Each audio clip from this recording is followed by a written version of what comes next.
Bueno, buenas tardes.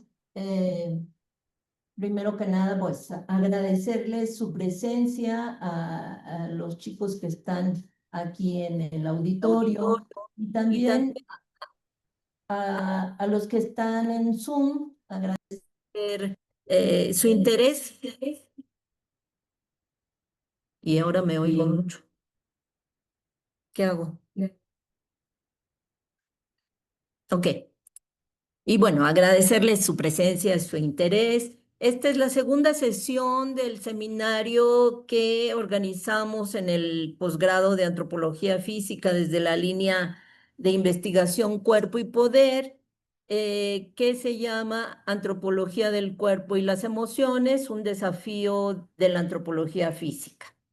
Y como lo señalé la sesión anterior, pues va dirigido en primer lugar a la comunidad de antropólogos físicos de aquí de la ENA y de otros medios también antropológicos, pero no solo a ellos, aunque ellos son los primeros, y a otros colegas con quienes dialogamos sobre este tema y que también, como lo decía la sesión pasada, han permitido su posible colaboración en este seminario para este año. La sesión de hoy está a cargo del doctor Tomás Loza Taylor de la Universidad de la Salud de la Ciudad de México y tiene como título su presentación La socialización del amor. la, Las emociones. el papel de las emociones en la socialización de la moral. Tremendo tema.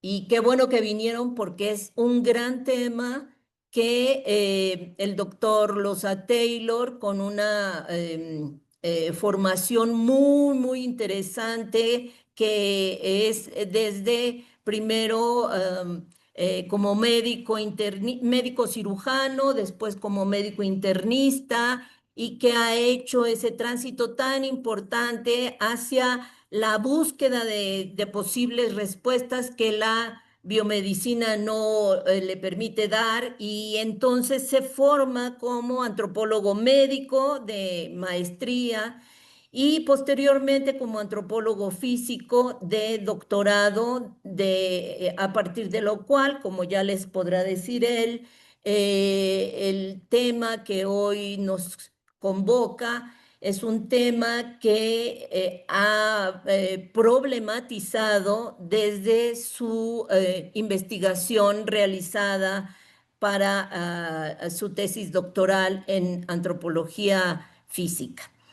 Eh, bueno, yo estoy muy, muy feliz de que podamos tener estas sesiones, que ustedes puedan ser partícipes de este conocimiento que estamos produciendo en el medio de la antropología física en el posgrado.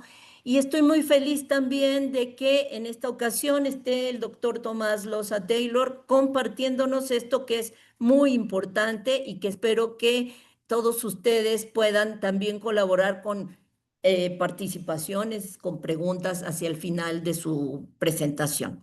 Sin más, le doy la palabra a Tomás. Muchas gracias, Tomás. ¿Puedes con ese o te paso este? Bueno, ¿me escuchan? ¿Me escuchan? Sí. Sí. Ok.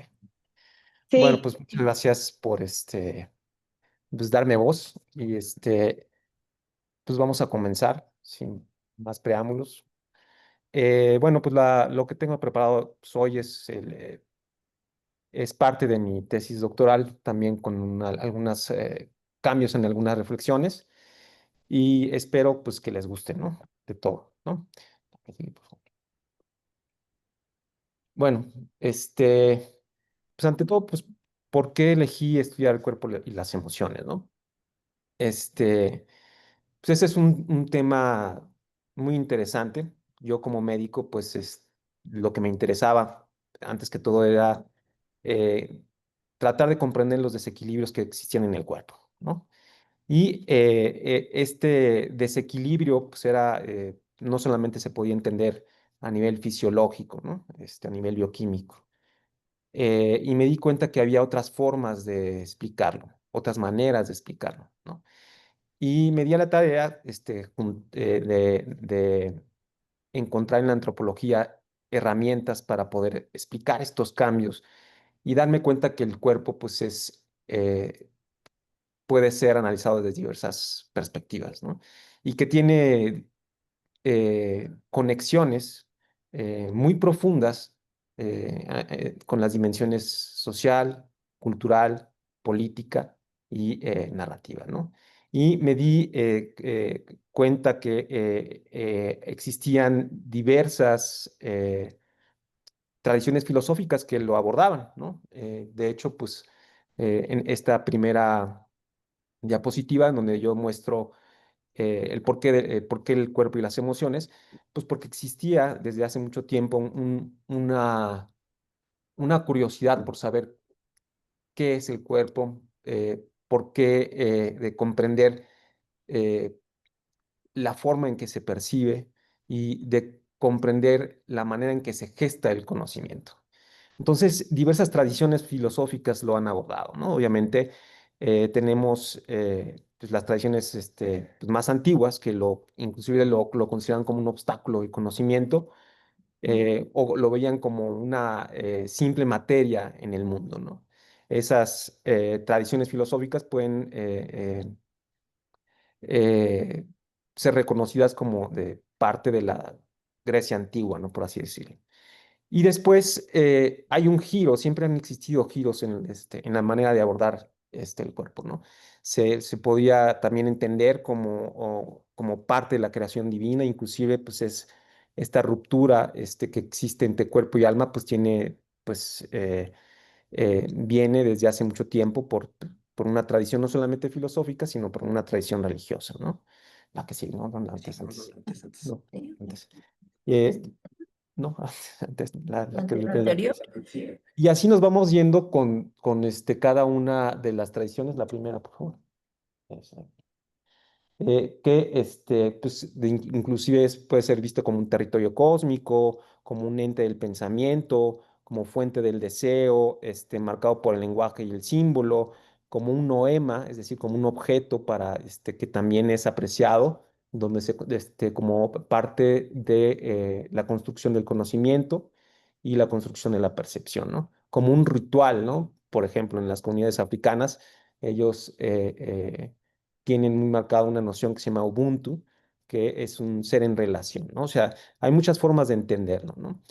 Como campo discursivo, como espacio político, y yo creo que uno de los aportes de la filosofía moderna es ver el cuerpo como otro también, ¿no? Aunque sí, ahora sí. Y, y bueno,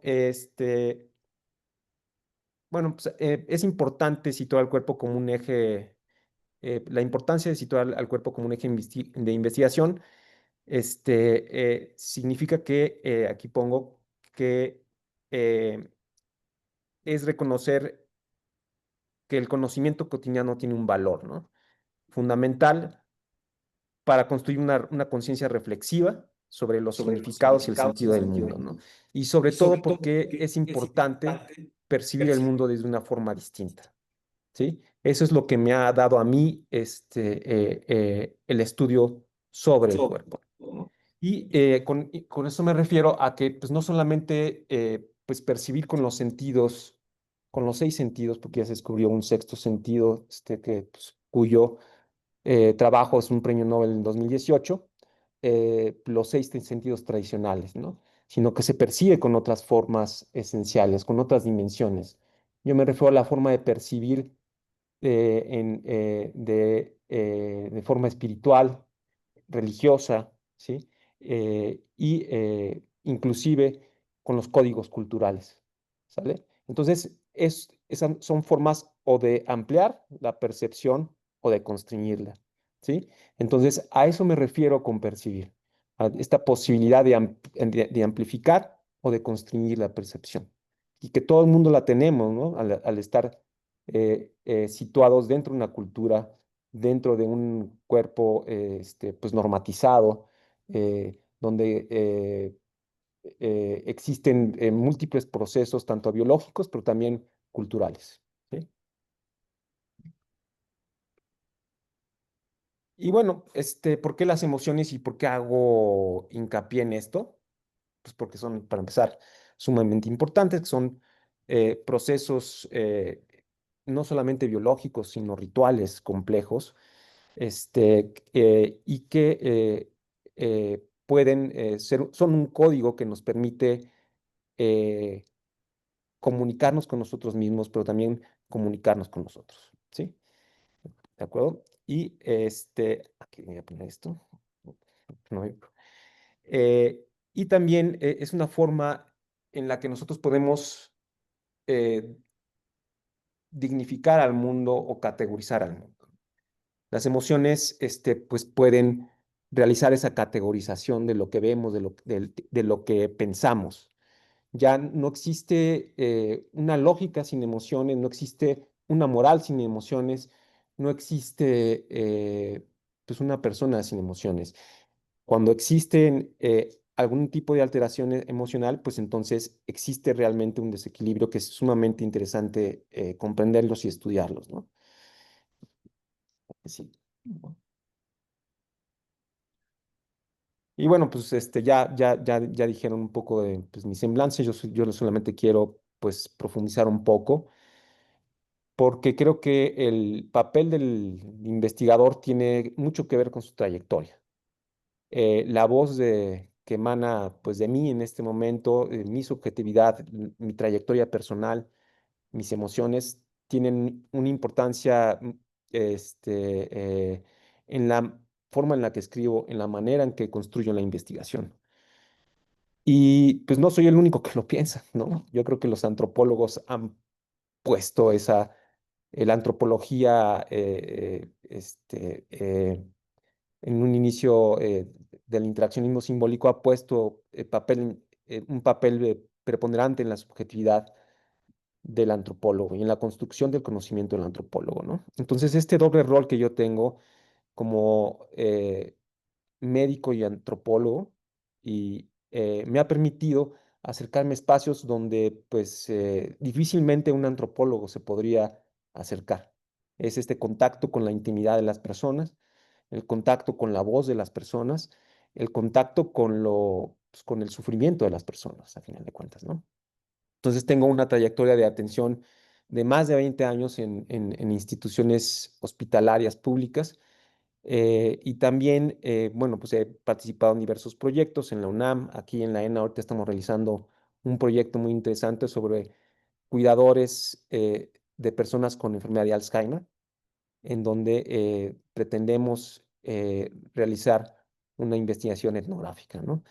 Eh, y obviamente, pues está este seminario permanente al cual pues le tengo mucho afecto y mucho cariño porque yo pues me recibí aquí del doctorado, siempre quise estudiar en la Escuela Nacional de Antropología e Historia.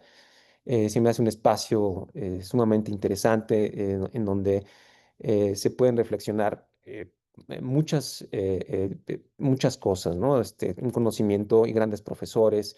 Siempre eh, era un sueño que pues finalmente pude lograrlo, ¿no? Y bueno, pues bueno, investigaciones personales que me han dado un alivio terapéutico, por así decirlo, en donde yo combino que pues pues un poco de, de reflexión interna para poder resistir a los embates de las instituciones públicas, ¿no? En donde pues yo pongo pie a dar pues un poco de expresión artística y que es algo muy personal y muy íntimo y que lo utilizo como terapia, ¿no? Sí. Y bueno, ¿y por qué la antropología física crítica? ¿Por qué es importante y por qué es relevante partir desde aquí? Bueno, primero desde la antropología física y después desde la antropología física crítica, ¿no?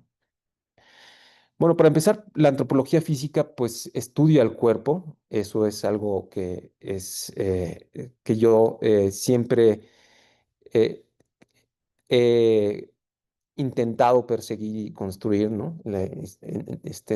Investigar el cuerpo de sus diversas dimensiones, como ya lo expliqué, pero ver al cuerpo como parte de la variabilidad humana, ¿no?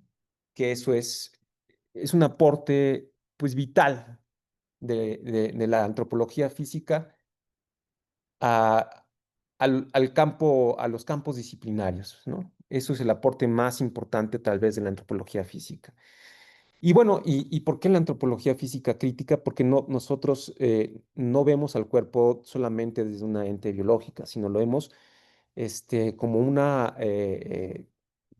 como ya lo dije anteriormente y reiterativamente, como una articulación entre las dimensiones social, cultural y biológica.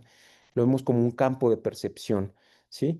Y sobre todo como un espacio político afectado también por la raza, por el género, la clase y la colonialidad, ¿no? Estos aportes tan importantes que han hecho el feminismo precisamente, que ha dado pie a dar un giro a la forma de entender el cuerpo, ¿no? A la forma de entendernos nosotros mismos, ¿sí?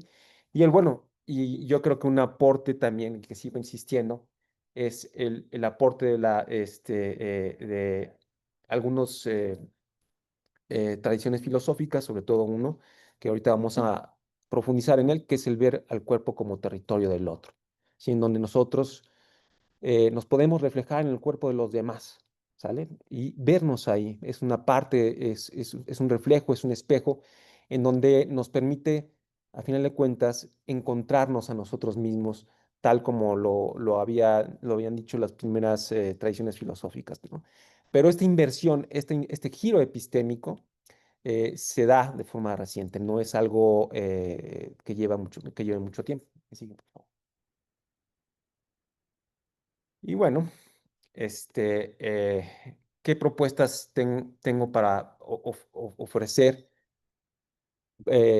y que he intentado hilvanar y reflexionar, tanto teóricas como metodológicas? Pues son varias, ¿no? Para empezar, pues me he enfocado en realizar etnografía performativa, etnografías reflexivas, etnografías del contexto clínico, etnografía multisitios y de forma muy reciente que yo me había involucrado, una autoetnografía, ¿no? Es decir, el papel que tiene la memoria en el investigador y la subjetividad del investigador dentro de algún campo, del que sea. En este caso, pues mi campo es el campo hospitalario, pero puede ser de cualquier campo, ¿no?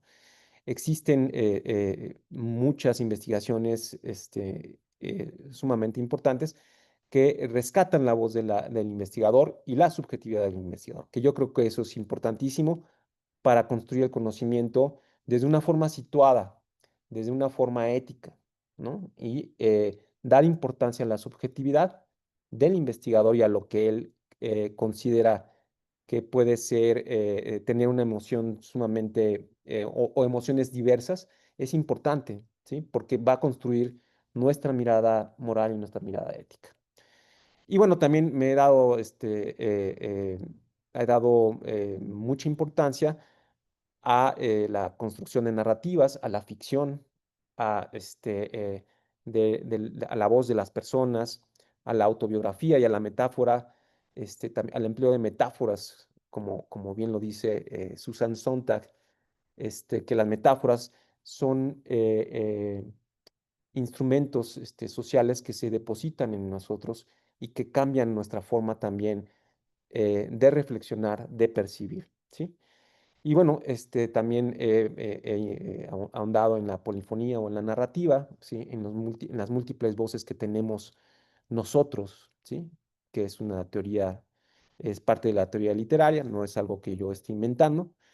Y de forma muy reciente me ha interesado mucho la capacidad simbólica y la capacidad narrativa, porque estas capacidades son capacidades. Yo creo que esto está estructurado dentro de nosotros. Nosotros no nacemos en tabula rasa, sino que de forma paulatina y vernos históricamente nos ha permitido construirnos como sujetos sociales, como agentes que pueden transformar este mundo.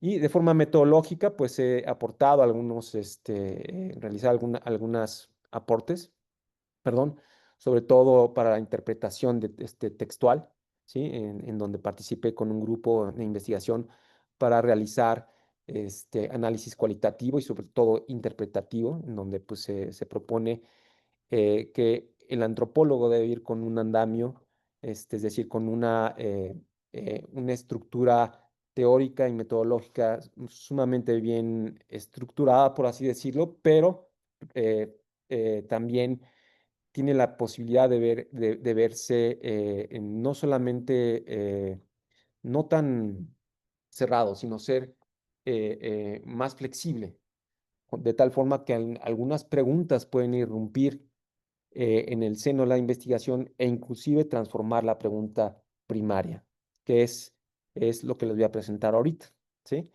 Y obviamente, pues en diversos espacios y territorios, ¿no? Trabajo en comunidades indígenas, en espacios hospitalarios, espacios domésticos, etcétera.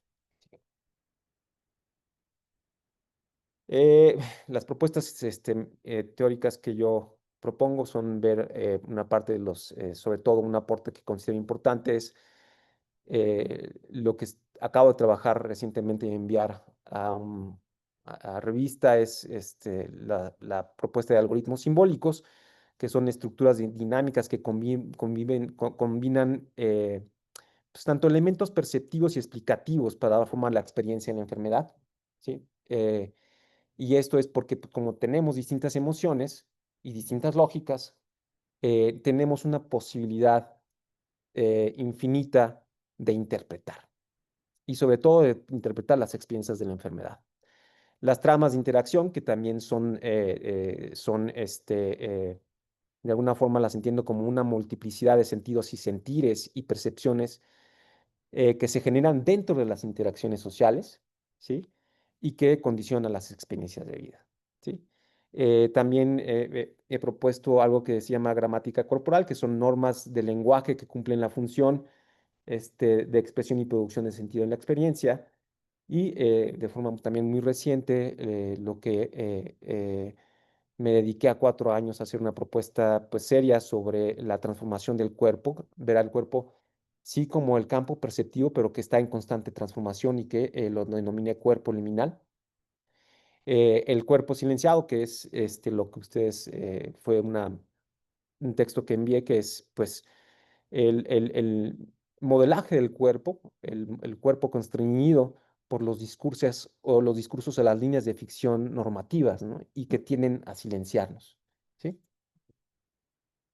Y algunas preguntas que yo considero que son muy relevantes para mi investigación y que han salido a lo largo de mi trayectoria como investigador, pues es por qué involucrar a la antropología a la clínica, ¿no? Esto es sumamente interesante. La clínica es un lenguaje, es un campo de interacción entre los profesionales de la salud y las personas que acuden a la clínica, ¿no? Pero la clínica no es también un espacio aséptico. En él discurren trayectorias, como ustedes van a ver ahorita, trayectorias de personas, sujetos, agentes que tienen experiencias previas y que esa experiencia previa se involucra en las decisiones clínicas, ¿sí? Cómo habitamos nuestros cuerpos, cómo los disciplinamos, los ocultamos o los exhibimos, cómo los cuerpos son leídos y juzgados por otros cuerpos, qué implicaciones sociales tiene la patologización del cuerpo, que es una pregunta que Josefina Ramírez se hizo la sesión pasada y que es sumamente relevante que nosotros eh, retomemos para poder seguir explorando la construcción del sentido y significados del conocimiento y del cuerpo sin patologizarlo, ¿no? Y finalmente, ¿qué transformaciones simbólicas y estructurales existen en el cuerpo? Que fue la pregunta principal que yo me hice en mi tesis de doctorado, ¿sí? Y que tuve que hacer 4 años de labor de etnografía hospitalaria, de acompañamiento continuo a personas, a 16 personas que tenían cáncer terminal, a 13 terapeutas, les llamo terapeutas o profesionales médicos porque terapeutas de distintos tipos de formaciones, tanto alternativos, enfermeras, médicos, terapias alternativas, etcétera, etcétera, etcétera. Y 16 personas, entre ellos hombres y mujeres, que pues tenían cáncer avanzado al fin de la vida. El término, ahora sí, valga la redundancia, término terminal, es un estigma que yo utilizo para tratar, bueno, que empleo porque así lo conocemos todos, la terminalidad. Es un estigma que pues, nos atraviesa, ¿no? Eh, entonces ahora pues ya no se utiliza ese concepto, se utiliza enfermedades avanzadas al fin de la vida, ¿no?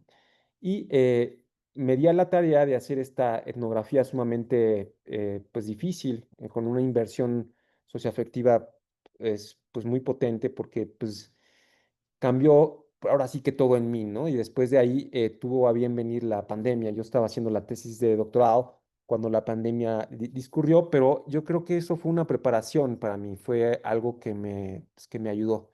Y gracias a eh, a esta construcción del conocimiento, de las reflexiones que tuvimos en la construcción de la tesis, cambiaron muchas cosas en mí.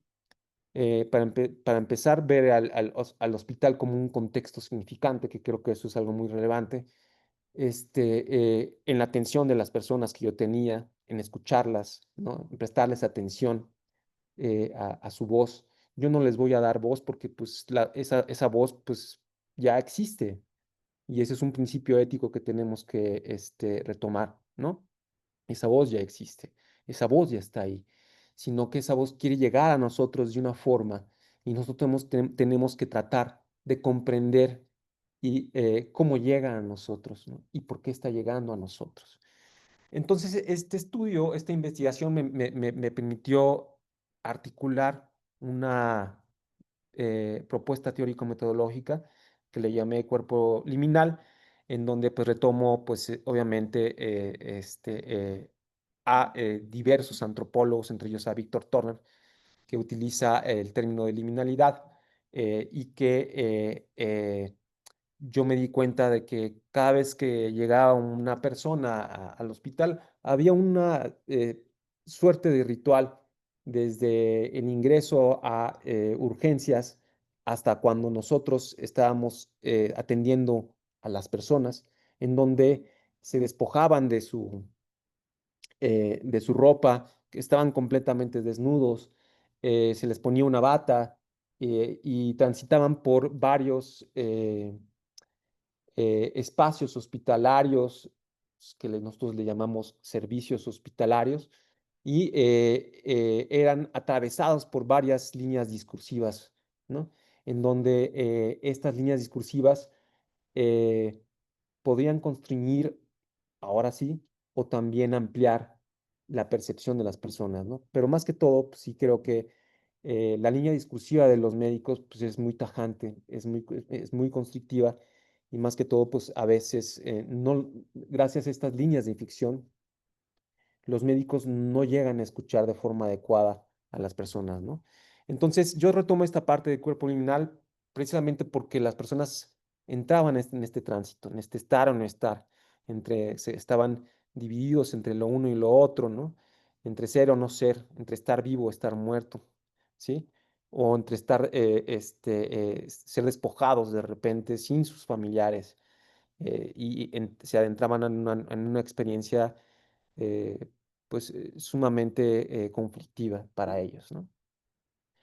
Y entonces yo lo entendí como este campo perceptivo de la experiencia, pero en constante transformación, ¿no? Y para eso retomé varias posibilidades teóricas, ¿no? Entonces a Víctor Turner, también retomé la noción de performatividad de Butler, también retomé a otros teóricos como Shepard, Hughes, etcétera, etcétera, etcétera, ¿no? Y en contextos hospitalarios, pues bueno, aquí estoy viendo que pues yo creo que esa es la propuesta que yo estoy haciendo ahorita, es ver al cuerpo como otro, ¿no? Y esto no es una metáfora simple, ¿no? Sino una forma de reconocer que lo más íntimo puede volverse extraño, que nuestro cuerpo puede doler, traicionarnos, no responder, exponernos y ser juzgado o normado por otros. En todas estas experiencias el cuerpo deja de ser simplemente mío para volverse otra edad, ¿no? Y lo más cercano y a lo vez también lo más ajeno. Y bueno, pues este es el tema que yo les vengo a dar ahorita. Es algo que estoy trabajando y que me da mucho gusto compartir, ¿sí? Este, de ver cómo la moral, lo que entendemos por moral, no es algo que nosotros pensemos nada más porque sí, sino que esto está articulado emocionalmente, discursivamente y narrativamente, ¿no? Y entonces aquí yo les pongo y abro un preámbulo de cómo negociamos con el dolor y el sufrimiento de los demás. ¿Qué hacemos cuando alguien está sufriendo o cuando tiene mucho dolor? Yo les pongo un ejemplo de Laura. No tengo una foto de ella porque pues obviamente esto es algo, pues estoy preservando su figura, su voz y su anonimato, ¿no? Laura es el seudónimo que yo utilizo. Y que Laura llegó conmigo cuando yo este, con todo el ritual que ya les dije, ¿no? Siendo despojada de su ropa, y llegó al hospital y llegó con el diagnóstico, cuando tenía 68 años, y llegó con el diagnóstico de un linfoma Hodgkin, que atravesaba por todos sus órganos y su cuerpo, ¿no? Y que constantemente tenía un dolor abdominal que no la dejaba, ¿no? Y que este dolor, eh, pues era sumamente desesperante para ella y para todos nosotros, para todos los que estábamos ahí. Laura pasó un tránsito de 2 meses para poder aceptar su relación con su enfermedad. No la aceptaba, ¿no? A pesar de que los pronósticos eh, no eran nada buenos. Ella decidió, digamos, ampliar el ritual y que otras entidades clínicas o espacios hospitalarios dieran otras opiniones, ¿no? Y finalmente, pues decidió en un momento, cuando el dolor fue insoportable, que la sedáramos, ¿no? Y entonces yo abro este paréntesis clínico, este caso, para hacerles ver que también el dolor de Laura y el sufrimiento de Laura, pues trastocó a todo el espacio hospitalario, ¿no? Hasta las paredes, etcétera. Es decir, los médicos también sentimos este sufrimiento, no solamente los familiares, ¿no? Ya después, cuando administré el sedante, eh, pues ella se durmió y en 2 horas parece ser que sucedió esto, su corazón dejó de latir, ¿no? Y esto, ¿cómo llegamos a esta decisión de paliarla, de que ella decidiera esto, ¿no? De que pasara por un tránsito moral eh, eh, y una trayectoria afectiva para poder tomar una decisión de partir, ¿sí? Y aquí yo pongo un paréntesis también, bueno, donde trabajo, donde trabajaba en el Instituto Mexicano del Seguro Social, ahí yo hice mi etnografía en un hospital que está en Iztacalco, en el Hospital General de Zona número 30. Aquí trabajé cerca de 12 años, yo ya conocía los espacios, las personas, y en un primer momento, cuando me fui a hacer una tesis de maestría a una comunidad que se llama Coatetelco y volví, dije, yo quiero hacer ahora la etnografía en el hospital, porque creo que es sumamente importante que las personas, los antropólogos, los médicos, las personas que estudian literatura, que estudian teatro, conozcan al hospital de otra forma de ver. El hospital no es un espacio homogéneo, al contrario, ¿no? En él irrumpen personas que nadie supondría que estarían ahí. Inclusive, pues puedo asegurar que hay gente que estudia teatro, que trabaja como terapeuta dentro de los hospitales. Se los digo porque los entrevisté, ¿no? Entonces, pues yo pongo acá que los hospitales sí son espacios que tienen sus propios ritmos, ritmos impuestos por horarios, pero también también estos espacios están irrumpidos por ritmos personales, ¿no? De quienes los habitan. Son espacios donde conviven múltiples formas de comprender el dolor, la enfermedad y el final de la vida, ¿no? Eh, y bueno, ¿cómo se experimenta? Bueno, después de que yo doy estas coordenadas espaciotemporales y de estar en el hospital pues 12 años y de haber estado en formación en el doctorado desde la antropología física crítica en la línea de cuerpo y poder, me hice una primera pregunta que ya se las dije y en una segunda intento surgió una pregunta que se me hizo sumamente relevante, ¿no? ¿Cómo se experimenta, regula y resignifica moralmente el cuerpo en las interacciones clínicas entre personas con cáncer terminal y profesionales de la salud, ¿no? Esto fue sumamente relevante porque significa que la pregunta principal no es que yo la esté dejando a un lado. Lo que estoy haciendo es profundizar en la pregunta principal, ¿no? Y en un acto de darle relevancia de segundo orden a una pregunta reflexiva para poder llegar a responderla, ¿no? Y eso es lo que les traigo, esta pregunta y compartirles esta pregunta que yo hice a través de una etnografía performativa que hice alrededor de 16 entrevistas, a veces de 2 horas, a las personas con cáncer al fin de la vida, que en todo momento se resguardó su integridad tanto física como emocional. En un principio sí creo que fue muy difícil escucharlos. Me tuve que salir del guión porque, pues más que un guión, yo estaba escuchando a personas que estaban eh, por irse y entonces yo no puedo seguir un guión estructurado, ¿no?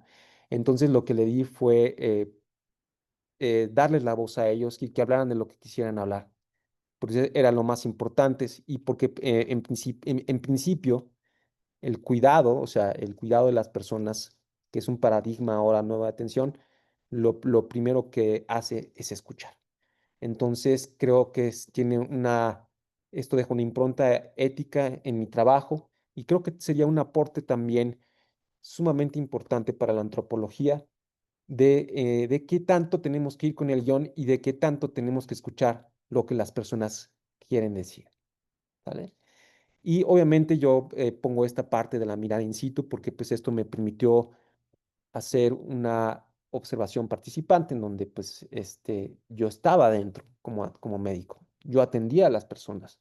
En un momento yo llegué a sedarlos, en un momento yo llegué a ayudarles a manejar el dolor, ¿sí? Y yo los escuchaba, ¿no? Y entonces creo que esto me permitió unas reflexiones sumamente interesantes y que creo que sería un aporte importante que todos, más que todo, respetáramos y aprendiéramos a escuchar al otro, ¿no? Como que sí. Bueno, yo les pongo algunos antecedentes, ¿no? Yo quiero que conozcan bueno, más bien quiero conocer, y me di a la tarea de hacer una investigación de quién había, estudiado la moral, ¿no? Y cuáles eran sus principios, ¿no? Entonces aquí les pongo a los 4 pensadores modernos que construyeron algunas preguntas sobre, bueno, algunos principios sobre el estudio de la moral. Entonces les pongo desde Schopenhauer, a Nietzsche, que tiene un libro que inclusive se llama La genealogía de la moral, a Immanuel Kant, que obviamente fue uno de los primeros que hace una ruptura entre el pensamiento puro, y inclusive tiene un libro que se llama así, ¿no? Y finalmente Foucault, que también al principio, bueno, da un giro en su propio trabajo y que retoma una parte de la moral en sus trabajos, ¿no? Y solamente quería decir que pues, no soy el único, mi interés no es que pues, profundizar en los estudios. Ellos tienen estudios sumamente válidos y muy interesantes. Mi interés es ver a la moral como no solamente como normativas, sino como un abanico de emociones que nos permiten tomar decisiones y nos permiten pensar. Y pensar normativas, pensar y seguir ciertos lineamientos, ¿no? La que sigue, por favor. Sí. Y bueno, pues obviamente pues no son los únicos. Ya algunos antropólogos y sociólogos han estudiado y han hecho aportes significativos al estudio de la moral, ¿no? Yo les pongo acá desde Max Weber hasta Nancy Shepherd, ¿no? Que yo retomo a estos últimos tres mucho, que son Kleinman, que hace un estudio sumamente interesante sobre los mundos morales locales, Didier Fassin, que hace una noción de los marcos morales, y Nancy Shepherd, es lo que sigue. Bueno, también ver que no solamente eh, eh, que las personas tienen distintas voces y estas voces tienen distintos marcos morales, ¿no? Pongo acá a Dostoyevsky y el claro ejemplo de su obra de Crimen y Castigo y ver cómo el personaje principal, que es Raskolnikov, que sí, Raskol en ruso significa pensamiento dividido. Por eso le puse así, porque estaba dividido con sus múltiples voces. Entonces, cómo una persona puede hacer lo que hace, ¿no? Sí, la que sigue, por favor. Bueno, entonces aquí yo les pongo, ¿no? Yo propongo entonces pensar a la moral no solo como un sistema normativo colectivo, sino como la expresión de emociones compartidas que construyen el sentido de la vida. Desde esta perspectiva, las acciones morales no son neutras, están siempre atravesadas por el placer, el dolor, el sufrimiento, la satisfacción, la esperanza o el disgusto que acompañan nuestras decisiones, ¿no? ¿Sí?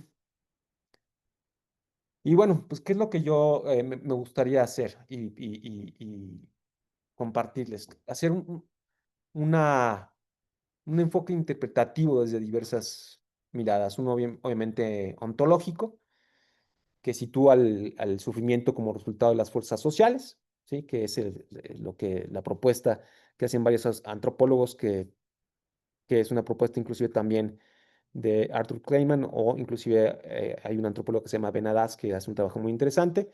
A nivel deontológico, que es decir, las normativas de la profesión, de los profesionales de la salud y también de los terapeutas, que entiende las líneas de ficción como normas que organizan el quehacer profesional en contextos clínicos o en domésticos, bueno, aquí se podría ampliar.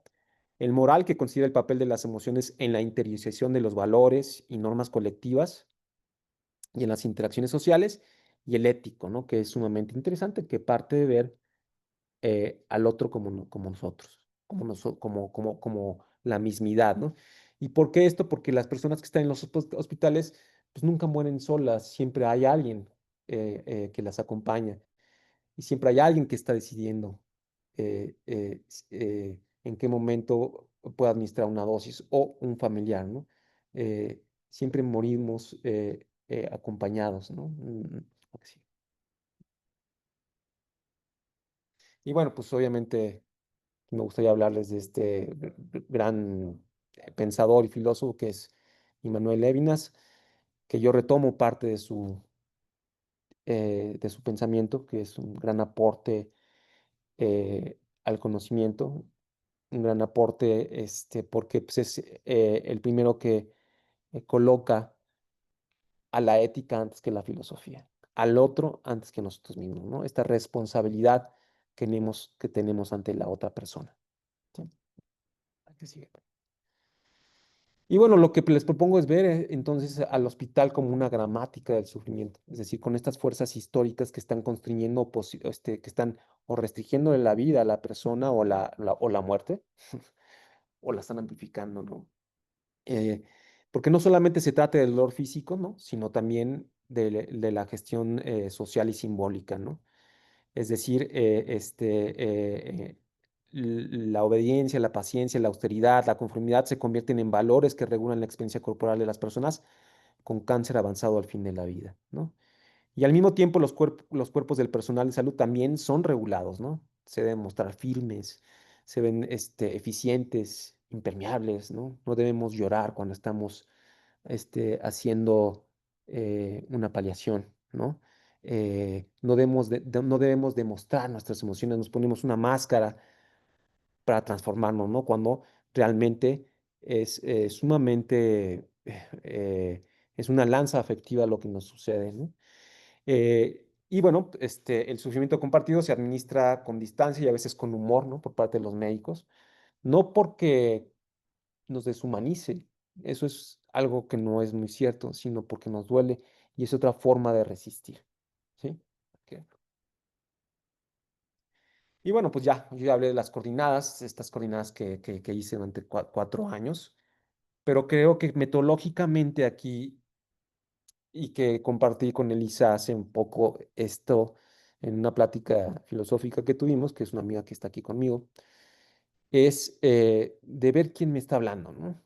O sea, de darle importancia a esta persona, quién es, quién me está hablando, ¿sí? Su nombre, por qué está diciendo lo que me está diciendo, ¿sí? Y esto tiene una importancia ética pues, sumamente relevante, ¿no? Y epistémica, ¿no? Este, porque nos permite darle contexto a la persona, darle agencia, escuchar su narrativa, ¿sí? No solamente una, sino las voces que suceden en esa narrativa, ¿sí? Y después de escuchar a las personas y de estarlas constantemente acompañando, fue que yo me pregunté cómo se regula moralmente el cuerpo, ¿sí? ¿Cómo se regula el cuerpo de los médicos con estas interacciones? ¿Se regulará la moralidad de las personas cuando transitan por estas situaciones liminales? ¿No? Y bueno, pues yo creo que no existe moral sin capacidad narrativa, porque la moral es una forma en la que nosotros trazamos un guión de lo que queremos, ¿no? Y eso es lo primero que yo eh, me di cuenta, ¿no? Que la capacidad narrativa pues está dentro, inherente de nosotros, inclusive pues eso existe a nivel del lenguaje y a nivel de ustedes que están en antropología física. Ya hay estructuras. En el 2013 me parece que creo que se demostró que hay una zona para las palabras, ¿no? Y si nosotros hacemos una conexión cerebral, pues bueno, también existe una zona para la narrativa o varias zonas. El cuerpo se extiende hacia otras posibilidades de comprensión, ¿no? Eh, y bueno, aquí yo lo quería compartir es que toda existencia social se confluye en tramas de sentido, ¿no? Por eso son narrativas, ¿no? Por contextos que definen lo bueno y lo malo, lo bello y lo valioso, lo que tiene significado y lo que merece la pena, ¿no? Solo es posible actuar en el mundo a través de un entramado de significados, ¿no? Y vivir fuera de esto, pues no es posible, es impensable. Cuando sucede que vivimos fuera de esto, como en algunas patologías psiquiátricas que existen, o sea, eso es obvio que existen y existen porque las construimos, ¿no? Pues existen mm, formas de relacionarse muy distintas y conflictivas, ¿sí? Y bueno, pues la misma experiencia está mediada por la capacidad de narrar, ¿no? Y esto es importante, ¿por qué? Pues porque nosotros somos seres simbólicos y seres que le damos peso a la ficción y a la narrativa, ¿sí? La ficción y los simbolismos permitieron en algún punto, y esto es algo que dice Yuval Noah Harari, que es un antropólogo, que ustedes ya deben de conocer, eh, que la ficción y la simbolización nos permitieron mejorar nuestra forma de relacionarnos.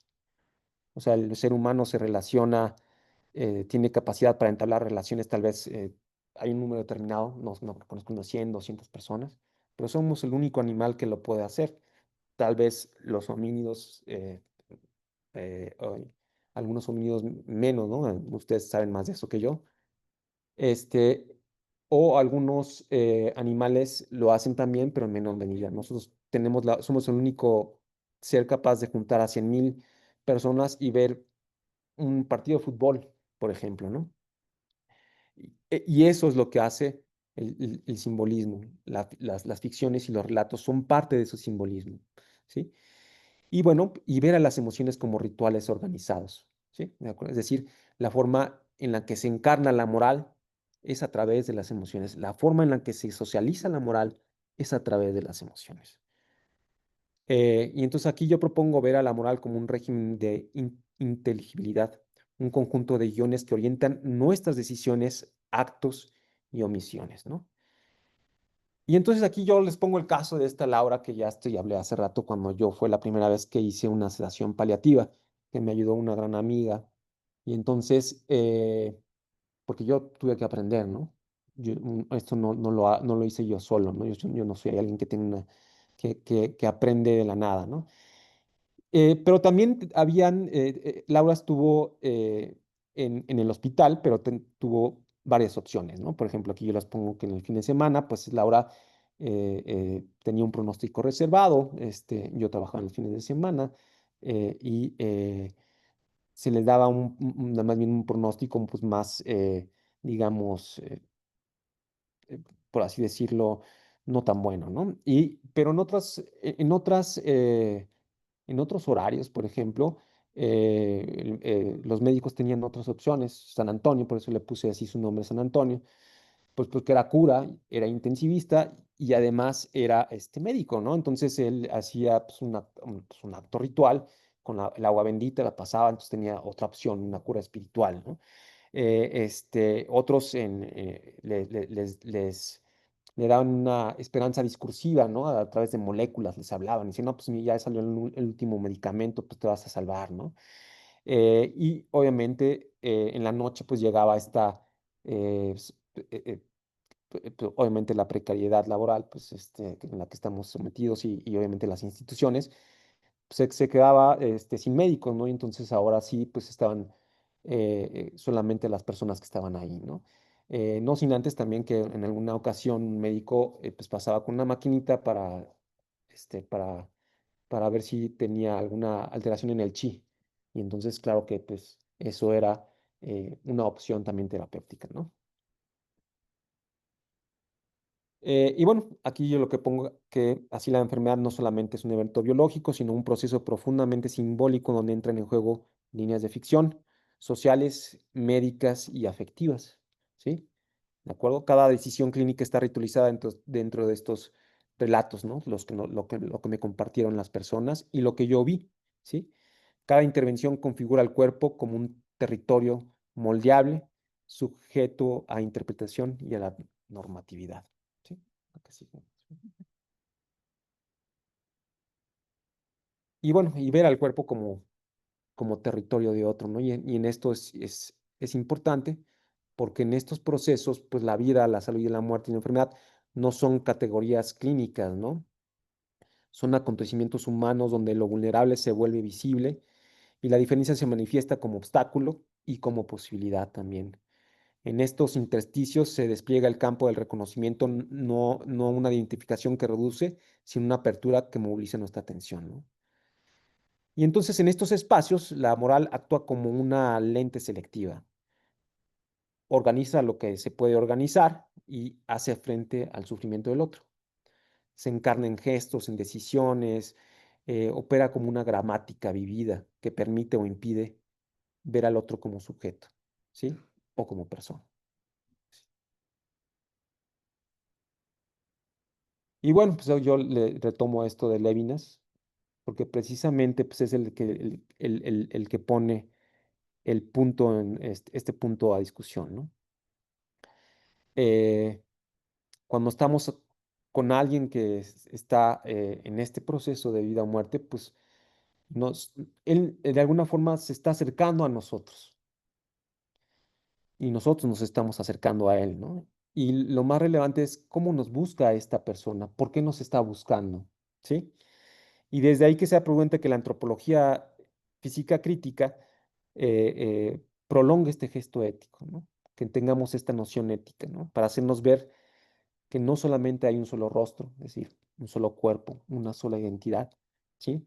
Sino una pluralidad de cuerpos eh, y varias formas de enfermar y obviamente pues varias formas de morir, ¿sí? Así. Entonces aquí yo les pongo qué es el cáncer y lo que me compartieron las personas pues es una mirada de posibilidades, ¿no? Era una narrativa cultural, ¿no? En donde pues, convergían distintos saberes, ¿no? El cáncer, entonces, aquí les pongo como el núcleo de mi investigación, está vinculado con el tiempo de la muerte, ¿no? Activa una conciencia existencial. La vida se vuelve escasa. Sin embargo, muchas personas no perciben el cáncer como parte de sí. La viven como algo que llegó de repente, ¿no? Que invadió. A eso se llama metástasis, que es más allá del cuerpo. Eso significa metástasis. Es una gran metáfora. Esta distancia simbólica genera disociaciones identitarias profundas. Surge también el estigma del cáncer, ¿no?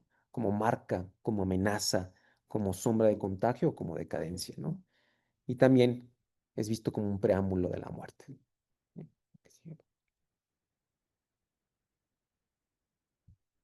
Y, aquí les pongo otro caso de Jessica que llegó conmigo.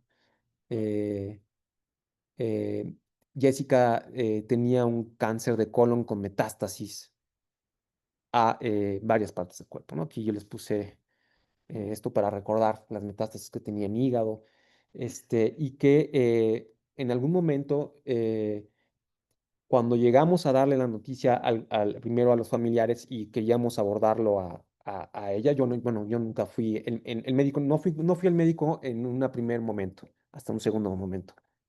Y en ese primer momento, como no era médico, yo no podía irrumpir en la decisión del médico de decir o no, ¿no? O sea, eso es decisión del médico. Pero lo que me di cuenta es que al darle la noticia a dos de sus hijos, uno se echó a llorar y el otro permaneció un poco sorprendido, pero quiso no darle la noticia a su madre, ¿no? Y esto es lo que se llama una conspiración silenciosa, que puede darse por distintos escenarios. El primer escenario es que el cuerpo médico no lo quiera decir, aquí lo quería decir. El segundo escenario es que los familiares no lo quieren decir. Y el tercer escenario, que es sumamente complejo, es que las personas no quieran saberlo, que también es válido. ¿Sí? Este escenario, pues me gustaría compartírselos a ustedes, porque en un principio, en un primer momento, perdón, los familiares de Jessica no querían que se supiera, ¿no? Entonces la protegieron de toda posibilidad de información, formando una línea de ficción muy distinta a la médica, ¿sí?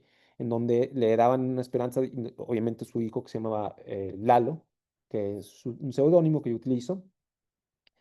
Ella le decía que solamente tenía un problema intestinal, que esto iba a salir adelante, ¿no? Entonces, esta ficción que vive Jessica en todo momento es que pues, se va a componer, ¿no? Siempre ante una expectativa distinta, una esperanza muy distinta a la que teníamos nosotros, ¿no? Bueno, pues ya la señora Jessica está por irse. Y vivió así varios meses. Hasta en algún momento en el que yo retomo el caso y que me toca ser el médico y digo, bueno, pues voy a romper con la conspiración silenciosa. Llego y le digo, bueno, Jessica, ¿quieres saber? Porque eso, pues, hay una forma, un protocolo para saber, para dar una mala noticia. ¿Te gustaría saber qué es lo que tienes a pesar de que, pues, no sean buenas noticias? Y me dijo que no. Entonces, la conspiración silenciosa se rompe, pero ella sigue pensando y esperanzada que ella quiere seguir, eh, digamos, esperanzada en que pues esto se va a resolver, ¿no? Y pues no hay posibilidad de resolución, ¿no? Cuando hay un cáncer tan avanzado. La que sigue, por favor. Y bueno, también de ver al cuerpo como territorio roto, es también ver que las emociones en los profesionales, la salud, también influyen en la experiencia dentro del campo hospitalario, ¿no? En las personas que están ahí, en la forma en que van a decir la mala noticia, en la forma en la que, que performáticamente están llegando con una bata, en la forma en la que hablan, en la que manejan su discurso, ¿no? Y pues pongo el caso aquí de una médica residente que trató a Maxwell, que es uno de los casos que di en el cuerpo silenciado, en donde Maxwell tiene pues, un cáncer de faringe sumamente agresivo, crece, crece, crece, y entonces, a final de cuentas, Maxwell queda completamente impedido por hablar, por las radiaciones, las quimioterapias, inclusive por la obstrucción de la vía aérea que tiene, ¿sí? No puede oler, no puede hablar, no puede oír, ¿no? Y sin embargo, él también estaba obstinado a salir adelante. Decía, no, yo voy a salir adelante, a pesar de que tú me digas que yo no voy a salir, ¿no? Y entonces, este contagio de Maxwell al cuerpo médico hace que los médicos hagamos todo por él, ¿no? Cuando no se puede hacer de más, pero sí se puede escucharlo, se puede acompañarlo, ¿no? Y finalmente cuando muere Maxwell, ella pues, bueno, me compartió una carta, ¿no? Pero yo nada más pongo un breve párrafo en donde ella dice, es triste ver partir a las personas cuando tú haces de todo, cuando a pesar también te obstinas, ¿no? Y bueno, hablar de de la moral nada más y las emociones como no solamente como algo que está, la moral como algo individual, sino la moral es algo colectivo. Y es a lo que se denomina economía de la moral, ¿no? Las decisiones clínicas no son solamente simples algoritmos médicos en los que nosotros los seguimos, ¿no? Toman en cuenta nuestra trayectoria, nuestra experiencia, nuestra moral, nuestras emociones en ese momento, ¿sí? ¿De acuerdo? Y aquí yo pongo una cita que se me hace muy interesante, que antes de toda percepción, ya hemos experimentado el mundo desde un ánimo. Eso es importantísimo. Una mezcla de emociones que condiciona nuestra forma de pensar, de sentir y de hacer. En los entornos hospitalarios, estas emociones no solo anteceden la toma de decisiones, sino que contribuyen a configurar lo que llamamos economía de la moral. Es decir, un sistema de producción, circulación y regulación de afectividades, razonamientos y valores en un espacio social determinado. ¿Sí? Y bueno, pues estos son una suerte también de moralidades locales compartidos, ¿no? En comunidades específicas, ¿no? Estas moralidades, perdón, se van a articular con una economía moral institucional, ¿no? Quien te dice cómo morir, cómo vivir, qué cuerpo es el que tiene posibilidades de salir adelante, qué cuerpo es el que no tiene posibilidades de seguir adelante, ¿no? Y esto es algo ya normatizado y que obviamente influye dentro de nosotros, ¿no? Y bueno, obviamente esta disputa entre moralidades propias de las personas que llegan, de los médicos, choca con la economía moral que construye el hospital constantemente. Es una profunda crisis política que se vive en los hospitales. Y bueno, pues aquí pongo el caso de Ara, que ella me comparte esta frase. Hay algo en mí que crece que no es vida, ¿no? Ara, pues bueno, pues tenía un cáncer gástrico, una doble oclusión intestinal de muy mal pronóstico, menos de 6 meses. ah, este, si llegan a un mes es mucho, ¿sí? ¿De acuerdo? Entonces ella realiza toda una trayectoria asistencial por instituciones públicas, se gasta más de 1 millón de pesos, se gasta todo su dinero y esto esperanzado por el tratamiento que le indujo la medicina privada. Y después llega al hospital completamente sin posibilidades de salir adelante y además, pues, sin el 1 millón de pesos que le quitaron, ¿no? Y ella me comparte esto, hay algo en mí que no es vida y era este crecimiento que tenía constante, estas metástasis que crecían en ella, ¿no? Y ella, pues, además tenía la religión profesada santería, ¿no? Y lo que yo quiero decirles es que, pues, también las religiones que profesan las personas, pues, atraviesan nuestra moral, ¿no? No fue el médico el que le dijo ya te quedan 6 meses de vida, sino el babalawo, que son los jerarcas que tienen esta religión, que se acerca con ella y dice, ya es tu momento de partir, ¿no? Y entonces cuando ya acepta el mandato, pues ella se puede ir sin, sin tener tanta contradicciones con ella, ¿no? Entonces, en ese momento pide su alta y se va a su casa y fallece en su casa, ¿no? Entonces, esto, lo que quiero que compartirles es que el entorno hospitalario está atravesado por una economía moral donde la culpa, la compasión, la desidia o la esperanza guían silenciosamente las decisiones clínicas. La pregunta sobre cómo vivir y cómo morir no puede responderse solo desde el saber médico, requiere pensar cómo las emociones socializan la moral, cómo organizan el campo de lo posible y cómo otorgan sentido o lo arrebatan a la experiencia del sufrimiento. Y bueno, pues las expectativas de vida y de la muerte son otra dimensión que yo exploré y que tienen todo que ver sobre nuestra toma de decisiones. Cómo había esta contradicción de expectativas frente a lo que existía realmente, o inclusive eh, eh, había expectativas que rebasaban las posibilidades y que inclusive, eh, digamos, se retoman para proyectarse a un futuro mucho más posible con una muerte mucho más digna, ¿no? Yo les comparto también otro dato de Ara que nos decía, ¿quiénes son ustedes para mantenernos en agonía, ¿no? O sea, ¿quiénes son ustedes médicos para mantenernos en agonía? Pero yo diría que la sociedad entera, ¿no?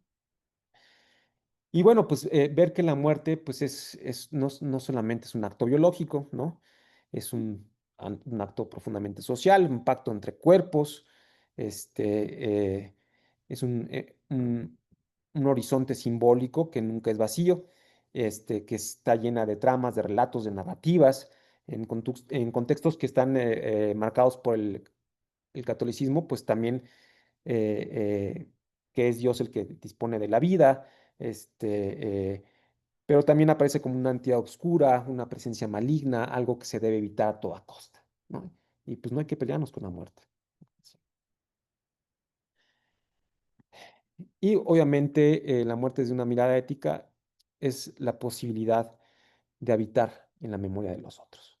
Eso es, creo que, un aporte de la ética de la alteridad. Pero pues, en los hospitales no vemos eso. La muerte se convierte en estadística, en un evento legal, un dato frío, se transforma en un metadato, ¿no? Donde siempre morimos etiquetados. ¿A qué sigue? ¿No?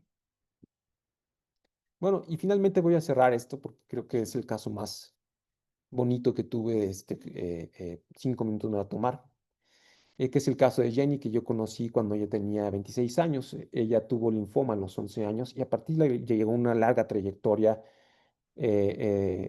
con el linfoma, ¿no? Jenny es una maestra del cuidado, un nuevo paradigma de atención, que no lo inventaron los médicos. El cuidado nace con las mujeres. Las mujeres inventaron el cuidado, ¿no? Entonces, es un aporte del feminismo, es un aporte que retoman los cuidados paliativos, ¿sí? Y bueno, Jenny es una gran maestra del cuidado porque lejos de desesperanzarse y ver al linfoma como esta batalla, esta metáfora de guerra dentro de ella que iba creciendo, que iba inundando su cuerpo a través de los linfocitos e invadía, ¿no? Entonces, esta metáfora de guerra, Jenny la invierte y dice, eh, ahora sé que no eres alguien al que tengo que echarle la culpa o con el que tengo que entablar una guerra. Eres mi maestro. Entonces me dice el maestro linfoma, ¿no?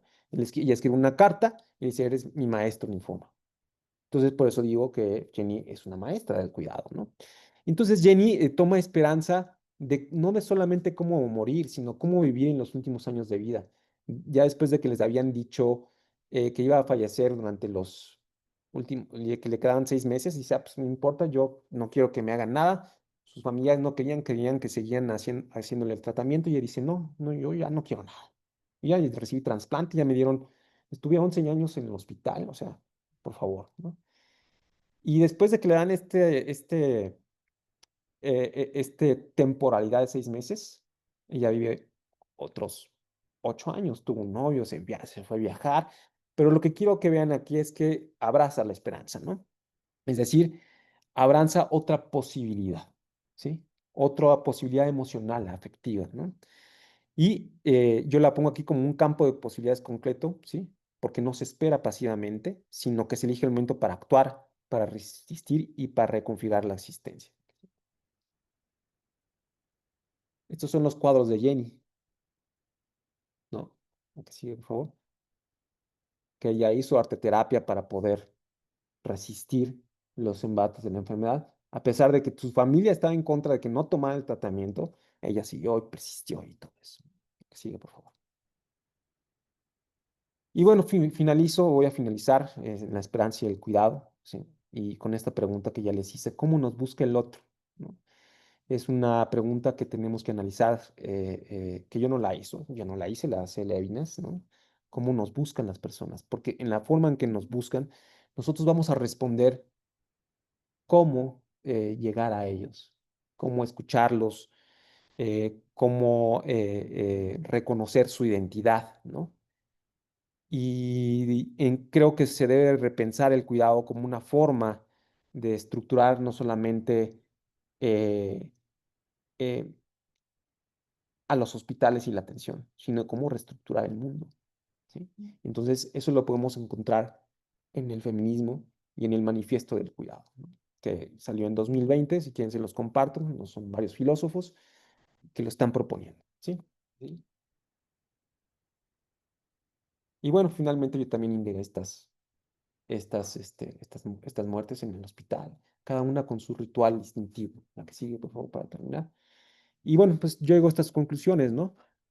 Que esta investigación etnográfica revela que la moral no es solo un conjunto de normas o principios abstractos, ¿no? Sino un tejido vivo de gestos, de silencios, de palabras y presencias que hacen del morir, aunque inevitable, algo más que un hecho fisiológico, ¿no? La muerte se construye simbólicamente en diferentes escenarios, en el hospital, se disputa entre la técnica y el cuidado, en casa, se encarna en la palabra, en el permiso y en la memoria. En ambos contextos la moral se vuelve visible como límite, como consuelo, como despedida y como afirmación última de la humanidad compartida. Y nada más les pongo la última imagen que cuando, por ejemplo, esta Ara fallece, que ya le dice el Babalawau que va a morir, se va a su casa, se pone cómoda, se quita la ropa, se pone una bata ligera. Su mamá un día antes fue su cumpleaños, le dan de comer, no podía comer, le dan de comer, se sienta, su mamá está al lado y le dice, duérmete, esto sin necesidad de sedación, de palación o de medicamentos, y se muere, ¿no? Y bueno, pues ella, su madre dice al final que hay una sombra que constantemente transita la casa, ¿no? Y esa sombra parece ser que todavía sigue transitando, ¿no? Y hace algunas apariciones. Nada más. Con esto me despido.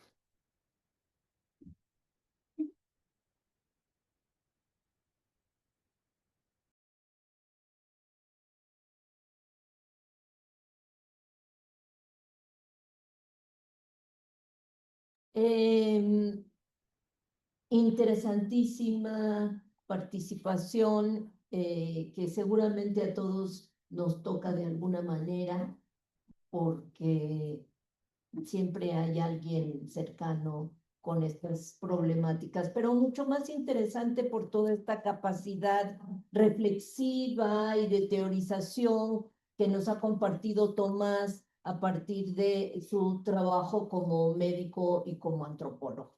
Muchas gracias, Tomás. Ahora les voy a pedir si tienen alguna pregunta que hacer, si quieren participar con algún comentario. Vemos aquí las personas que están en presencial y también para que nos digan quién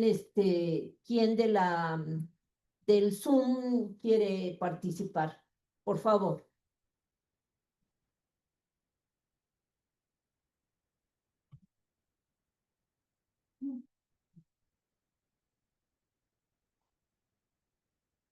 Buenas tardes y gracias, doctor Tomás, por su plática. Aquí hice algunas notas y bueno,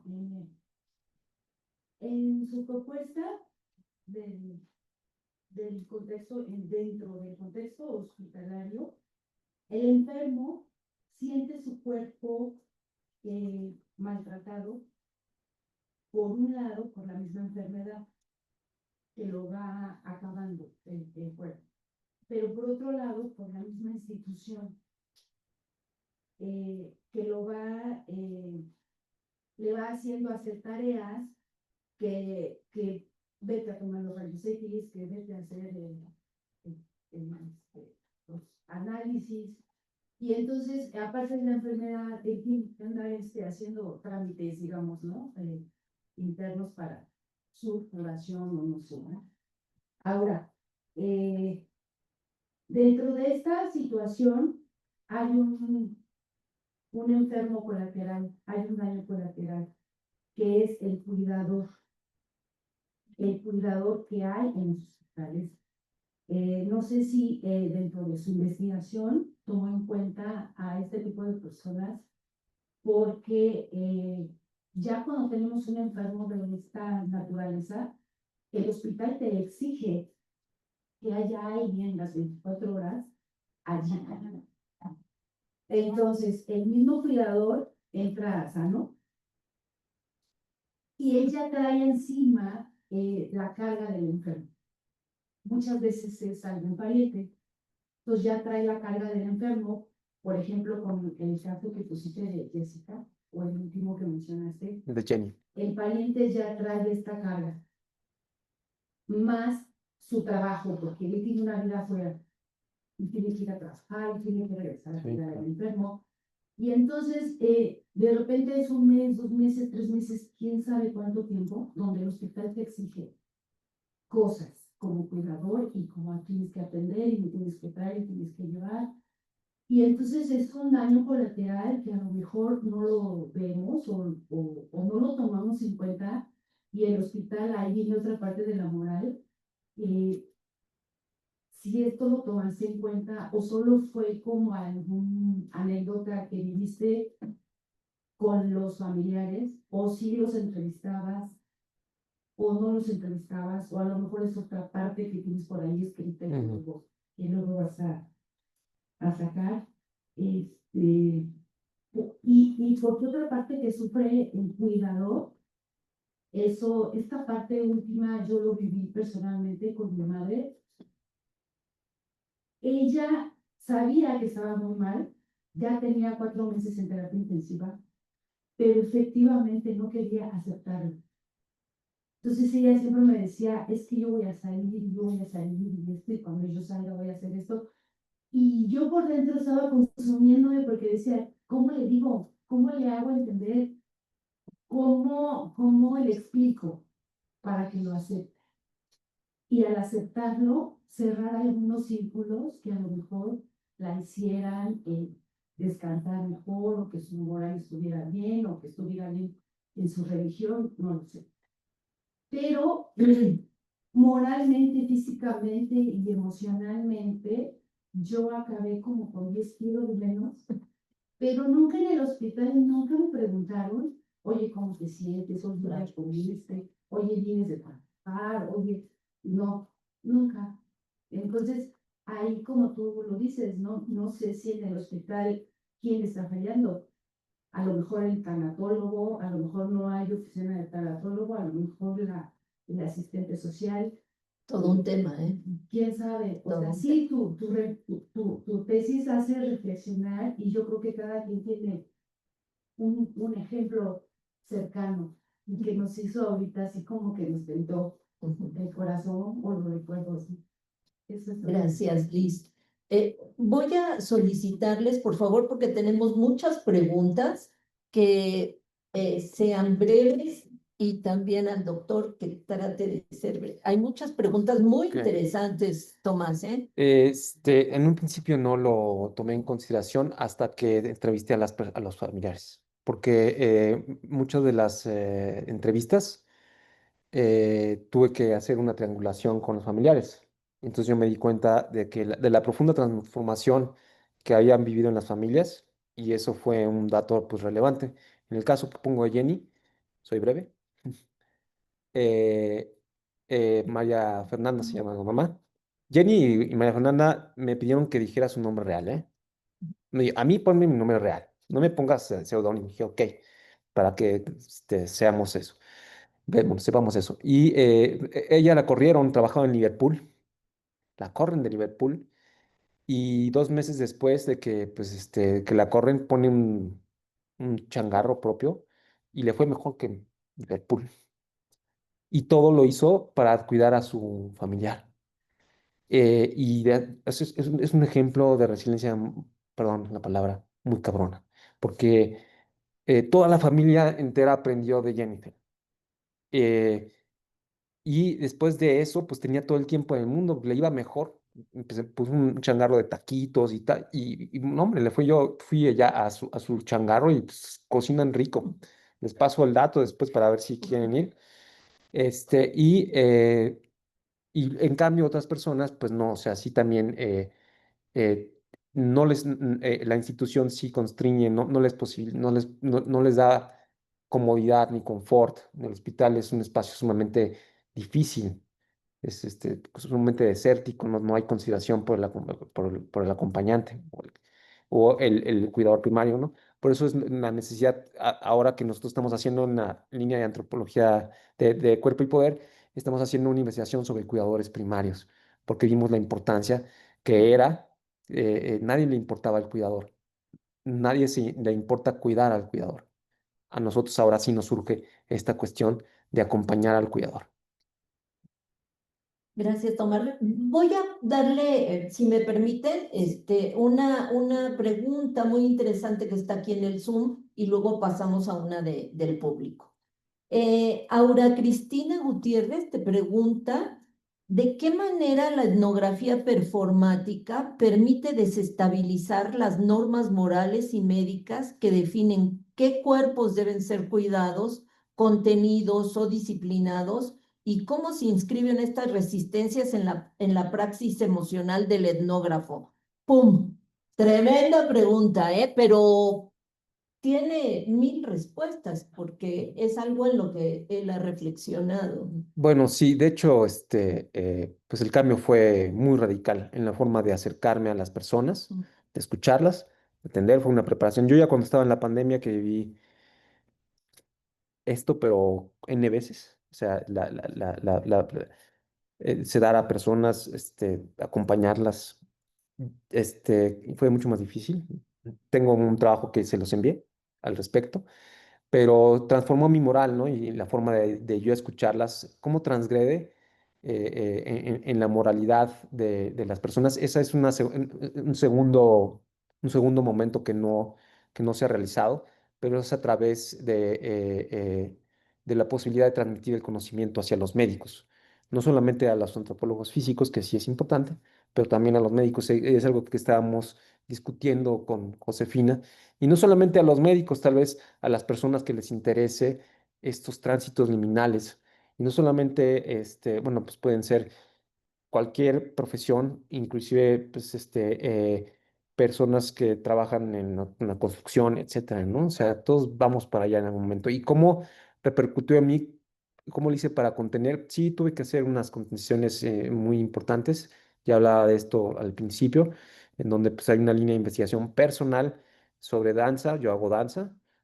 Tuve que hacer un retiro, danza buto, al final de la de la investigación porque fue muy difícil, y la danza Buto me permitió reconciliarme con la muerte, porque pues, sí, precisamente utilizan una metáfora. La metáfora que utilizaban es muy, muy fuerte. Eh, Haz de cuenta que eres un cadáver. Eso fue lo que uno de los ejercicios que nos dejaron. Eres un cadáver que lucha desesperadamente por sobrevivir.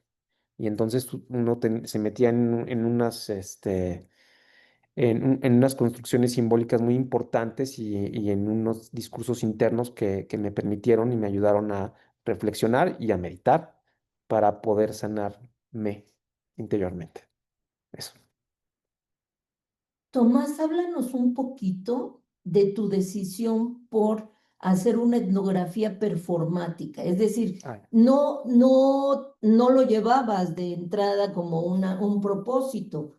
Eres un etnógrafo formado en la antropología médica, en la antropología física, pero de pronto decides hacer una etnografía performática. Yo lo tengo claro, pero ah, quiero que lo ok. compartas aquí con el público porque es muy interesante y también te lo han preguntado acá. Ok, sí, se me olvidó esa parte, que no la contesté.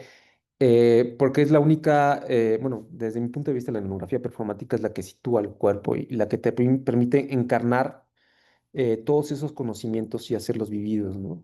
También me permitió eh,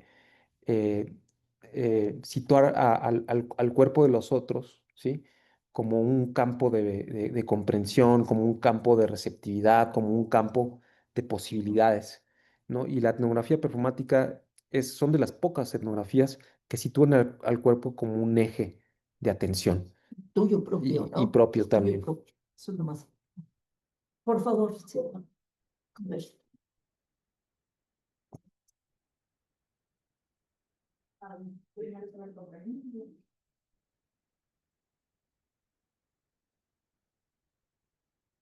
Pues muchas gracias, doctor Ah, Tomás, doctora, que hacen este tipo de seminarios y sobre todo que tocan este tipo de temas, en especial pues desde sus instituciones mater, como la Universidad de la Salud, como esta escuela igual, porque muchos se centran en ciertas otras universidades que, por ejemplo, el doctor Arturo Roberto Campos, antropólogo médico de la UNAM, pues igual cita muchas cuestiones en la UNAM dentro de una materia de la pluriculturalidad que últimamente les introducen en medicina. Pero sobre todo, mi pregunta es, aparte de las felicitaciones, ¿dónde podemos encontrar toda su investigación para poder leer? Y esta última parte que usted dijo, que no nada más es una cuestión para los del sector salud, sino también para cualquier gente común que podamos igual adquirir, entender y sobre todo ver que hay múltiples posibilidades en el caso pues, de las neoplasias, las cuestiones de cánceres y posibles soluciones desde las medicinas de pueblos, herbolarias, cuestiones así, ¿no? Yo igual desde la parte de Texcoco en Chapingo y apoyando un poquito a Erika Estrada en Puerta 4 de Centro Médico Nacional Siglo XXI, Cancerología y Cuidados Paliativos, y en muchas otras vemos Clon trabajando con estos muchachos, con estas personas, ayudando y prepararnos más, ¿no? También desde esa parte, desde la humanización de los humanos, ver humanos con humanidad y sobre todo la importancia de estar aquí y para servir y hacer un buen servicio en todos nuestros quehaceres. Esa es mi pregunta, felicitando y dónde podemos encontrar y leerlo. Gracias. Bueno, pues en internet, pues, nomás los a Taylor, mandé al seminario de OCA dos artículos, uno en la atención COVID, que, pues, para que lo puedan em, leer, y otro sobre la atención en personas con cáncer terminal, que se llama Cuerpo Silenciado, ¿sí? Y pues ahí aparezco, no tengo otros, pues, me pueden encontrar fácilmente en internet solamente, y pues nada más.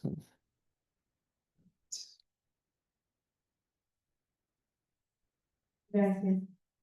Pues muy interesante la investigación que realizó usted.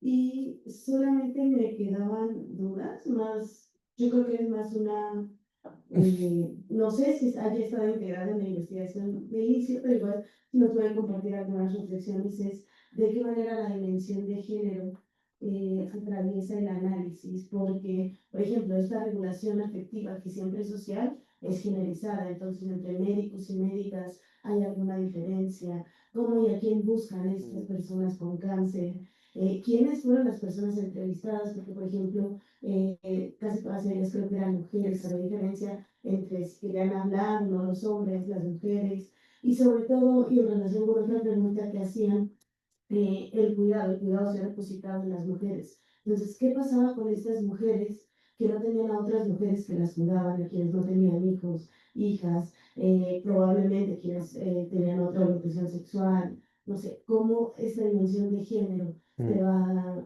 relacionando, se va atravesando tanto en el análisis como en la acercación a la investigación de usted. Sí, muchas gracias. Sí tomé en cuenta el género. De hecho, les puse casi puras mujeres, porque bueno, para empezar, porque ellas tenían una narrativa mucho más diversa y mucho más rica. Eso fue una de las decisiones. Y a mí me llamó la atención algunas respuestas de los hombres, ¿no? Ante el sufrimiento, sobre todo, como un camino que se tenía que seguir, ¿no? No me rajo, ¿no? O sea, si ese es el camino que yo tengo que seguir, yo no me rajo. Lo voy a seguir hasta el final. Sí pongo en esta investigación bueno, este texto que yo estoy presentando, en esta investigación que estoy realizando, sí hago esta distinción en donde, si te das cuenta, el caso de Jennifer, pues es el más, pues es una mujer, ¿no? Y su madre, María Fernanda, pues es una mujer. Casi el 80% del cuidado en el país lo realizan las mujeres. No lo hacen los hombres, solamente un porcentaje mínimo. Y los hombres no quieren hacerse responsables. Es una cuestión rara. Bueno, porque yo soy hombre, ¿no? Y yo lo veo, y a mí se me hace raro que un hombre no, que los hombres no hagamos eso. Obviamente las mujeres encontraron un poco más de, pues sí, de resiliencia, por así decirlo. Los hombres, eh, híjole, sí me sorprendió una vez cuando le pregunté a alguien que era hombre, me dijo, ¿cómo usted la ve la muerte, ¿no? Entonces él me dijo algo así como, la muerte es bella, ¿no? Pero así como que retándome, ¿no? Diciendo, yo aquí estoy para morir, ¿no? O sea, yo vine acá para eso. Entonces sí existe esta distinción de género en el trabajo y sí es sumamente interesante, ¿no? Y bueno, obviamente hay alguien que no lo traje a colación pero me tardaría mucho tiempo con cada persona y su experiencia, pero que sí, o sea, que él fue un hombre pues muy tierno, ¿no? A la hora de su partida, que aceptó con toda dignidad y ternura y amor propio su muerte, ¿no? En su casa, con sus hijos, sin mercantilizar su propia muerte, ¿no? Que eso fue sumamente, pues, para mí esperanzador y como me ayudó a ver al hombre como otra forma, como que tiene otras posibilidades de construcción, ¿no? Hay otra, hay una participación aquí muy interesante con una pregunta que ya creo que el doctor la contestó, pero quiero compartírselas porque me parece muy interesante la reflexión. Claudia Sánchez dice, es muy esperanzador su trabajo como psicóloga feminista. Agradezco que rompa con el mandato institucional de la despersonalización del deber ser en la práctica profesional y resalta lo que sí ocurre durante su trabajo, la comunicación corporal, emocional, energética con las y los pacientes. Le pregunto ahora, ¿cómo se recupera usted? ¿Cómo podemos dialogar corporalmente con nuestro cansancio como cuidadores? Como cuidadores, cuidadoras y con nuestra resiliencia. Creo que comentaste algo al respecto. No sé si quieres comentar algo más o vemos alguna otra pregunta por acá. Sí, vemos y si no, profundizo sobre esa y puedo contestarlo. Eh, ¿Alguna pregunta aquí? Por favor. Y así ya tomo dos preguntas y las Sí. articulo.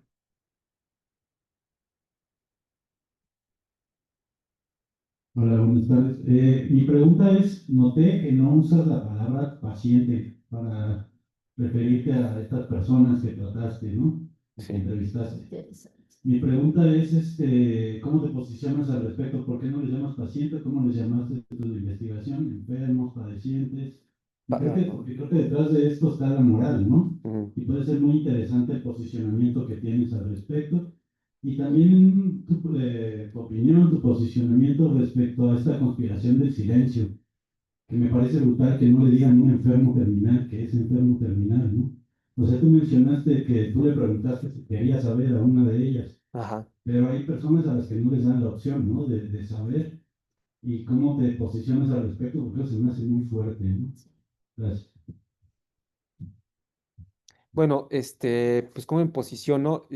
Bueno, yo desde el principio sugerí en mi trabajo, dije, bueno, son personas, ¿no? Yo no estoy, llamarlos pacientes es, inclusive, que tuvimos esta discusión, en el seminario, eh, resaltar la voz de ellos, la subjetividad de ellos, era hacerlos personas con una identidad propia, con una voz, una o varias voces propias, ¿no?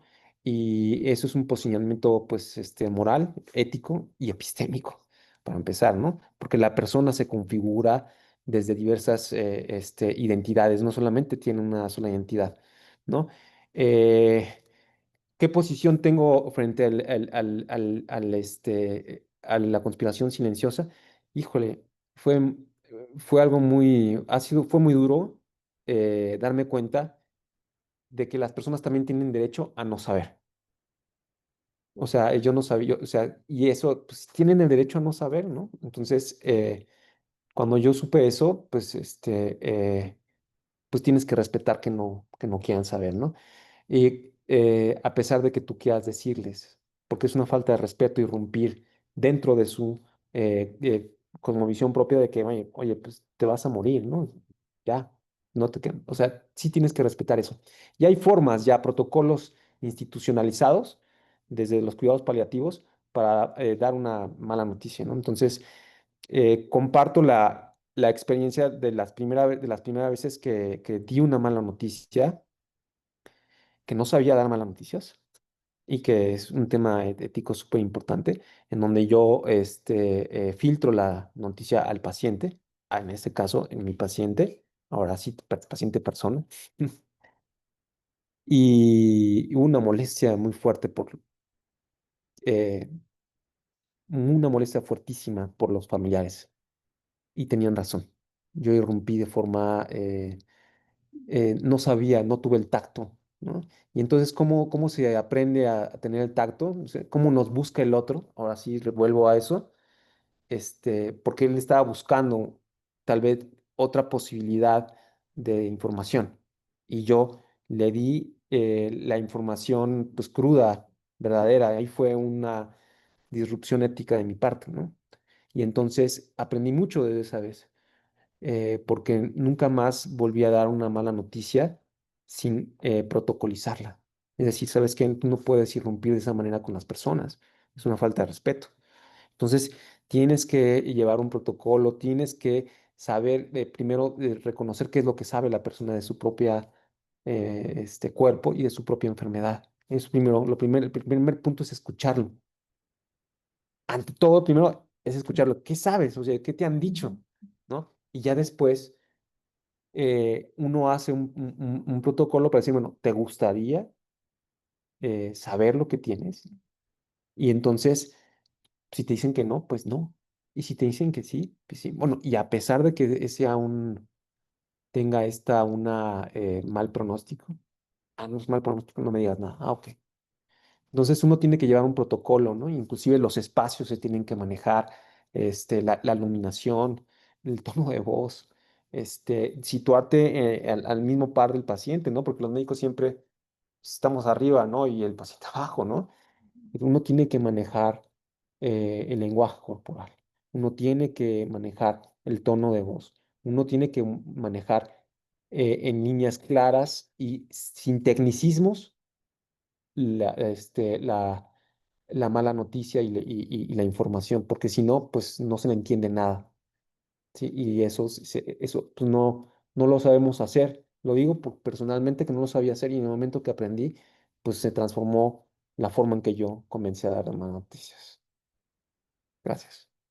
No, si me permiten, voy a participar también a partir de esta última pregunta que hizo el compañero, que me parece fundamental, ¿no? Y quisiera decir, Tomás, que pienso, y creo que él también lo compartiría, que en este momento no habla de pacientes porque está hablando el antropólogo, pero si se fijan, eh, es tan compleja su investigación y su situación como médico, especialista, antropólogo, como médico que está in situ en el hospital atendiendo en este ámbito que es un ámbito sumamente delicado, que es el espacio de los enfermos terminales, ¿no? Entonces, ese punto que me parece muy importante es algo que Tomás sigue reflexionando y que creo, se lo he dicho, ¿no? Siempre la envidia de que yo no soy médica, yo soy antropóloga y quisiera tener esa posibilidad de articular esos saberes que lo hace magistralmente Tomás por esa experiencia también, ¿no? Y que, bueno, ahora nos ha compartido una parte solo de esta investigación tan amplia que yo les sugiero sobre todo a los antropólogos físicos, si es que hay aquí alguno, que revisen su tesis de doctorado porque ahí está, digamos, la investigación más amplia y que esto que ha presentado es el resultado de una nueva reflexión a partir de estos códigos morales que advirtió en ese hospital que es considerado como un espacio, como un contexto significante. Yo quisiera, si no hay otra pregunta, ya me tomé el micrófono, pero Tomás, que, que nos compartieras porque como eres profesor de la Universidad de la Salud, ¿cómo haces para que tus alumnos médicos tengan o logren esta sensibilidad que ahora tienes, lograda desde mi perspectiva a través de la incorporación del saber antropológico?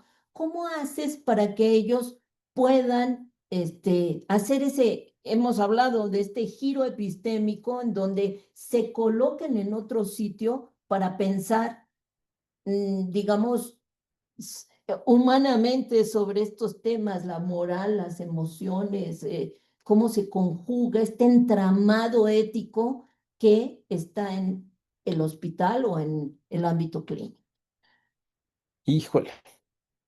Bueno, eh, es muy difícil ser profesor, pero creo que el contexto clínico me da todas las posibilidades para poder realizar estas reflexiones.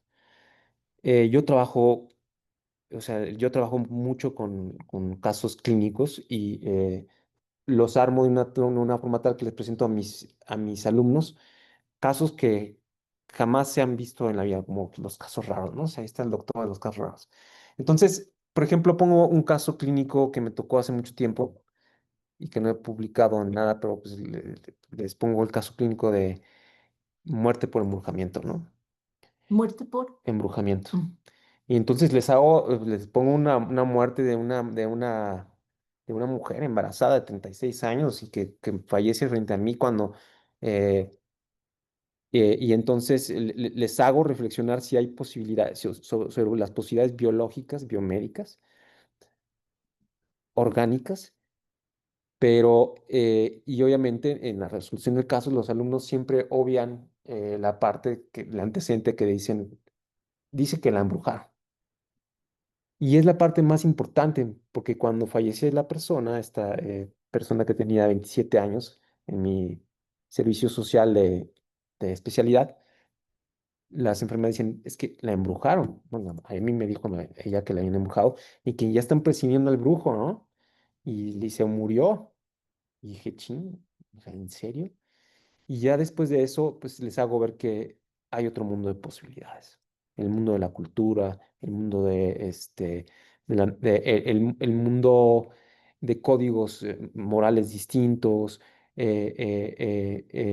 Hacemos también en mi universidad, una área de simulación en donde me ha tocado participar en los 3 años, en donde ya les enseñamos a los alumnos a cómo dar una mala noticia, por ejemplo, ¿no?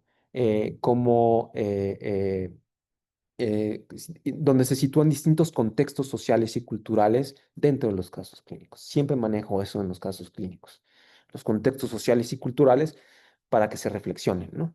E inclusive tenemos lo que nosotros llamamos trayectorias, el manejo de trayectorias asistenciales, que para mí es un aporte metodológico muy importante que en la línea de curso de vida, que sí es la academia donde yo trabajo en el curso de vida, así se llama, en donde las personas están atravesadas por distintas dimensiones por el curso de vida. Se ve a la persona atravesada por distintas dimensiones emocionales, políticas, económicas, geográficas, ¿no? Etcétera, etcétera, etcétera, que han modificado su vida y que no puede ser entendida una persona en un momento dado más que a través del interrogatorio de toda su trayectoria y cómo sus cuerpos se han modificado a través de estas trayectorias, ¿no? Entonces, es muy importante para nosotros en la Universidad de la Salud,